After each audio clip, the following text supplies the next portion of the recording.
So it's March 21st, 2026, and the war in Iran doesn't seem like it's slowing down. As actually, it seems like this war is beginning to escalate, like it's escalating very fast. And in my first video, I mentioned about the fallout for global south countries.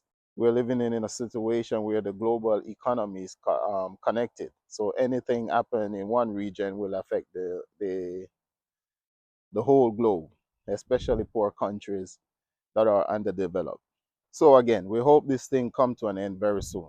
We hope this conflict over very soon. But to look on a geopolitical standpoint of what is going on, I don't think people really understand the gravity of this situation of what's going on. So war is an extension of politics by other means, meaning this is a political game. Unfortunately, there's a huge loss of life, and there's nothing jokingly about this. But for certain people, this is a game. And what are the political objectives set by the aggressors, those who attack Iran? Nobody can really state clearly. And this is why I say there's no winner in war. But one thing for sure is that it doesn't seem like the Iranians can afford to lose this war, nor will they lose this war. Because we said war is an extension of politics by other means. So the political objective by one side is very clear. And, not to get into too much, there's so much we can say, but you know what it is. There's no stated objective by one side. Furthermore, seems like there's two type of war being fought. One side seems to be strategically executing a plan that they're following, and the other side seems to just making it up as they're going. So let's hope this thing come to an end very soon, and we will see the effect of this, like I said before, in not just the energy market. Remember, oil is in everything. Oil is in even in the microphone I'm using. Oil is in the phone, the plastic, everything. You're gonna see inflation throughout the world, shortages, and so forth. So oil or energy that is used for agriculture, fertilizer production, everything will go up. The price of things will go up. So we hope this thing come to an end very soon. And we will never cheerlead for war. Like I said, we're in the 21st century, and I believe imperialism will decline, will cease to exist, or weaken to a point where it cannot dominate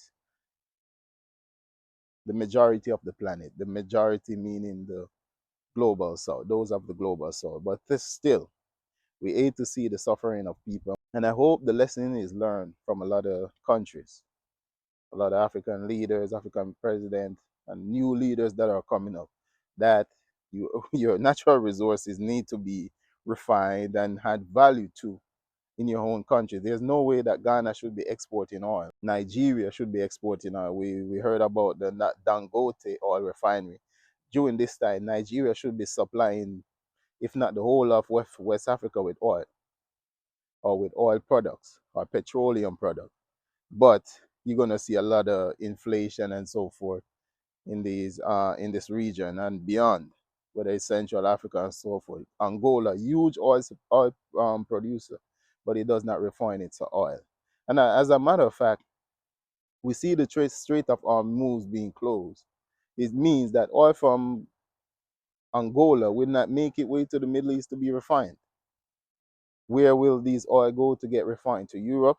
Europe doesn't have the capacity to refine all that, like I stated before. But not to prolong the issue, um, we're gonna move on to West Africa. We've been seeing flare up of border issues between Guinea, that is Guinea Conakry, and Liberia and Sierra Leone. So we see the presidents, all three presidents got together in Conakry for a meeting. Tension seems to be diffusing because these colonial borders was not defined by the people themselves. So uh, there should be no conflict. So there should be no conflict between brotherly peoples, brotherly countries over these colonial borders. But there's something interesting about the tri-border area between Guinea, Conakry, and Liberia, Sierra Leone. That tri-border area, that whole region is filled with natural resources. And one of the things that it is known for is are diamonds. And we know the civil war both in Liberia and Sierra Leone had a huge thing to do with diamonds. We heard the term about blood diamond. That's where the term blood diamond came from, the war in Sierra Leone, even in Liberia. You'll find it ironic that these civil war happen in these countries.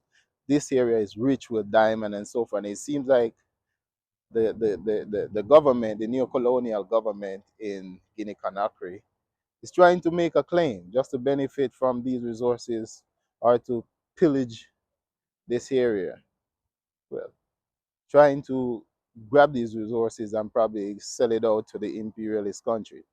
This is a tri-border area. If it have a lot of natural resources, all three countries can come together with a development plan to exploit these resources for the benefit of the region and their people.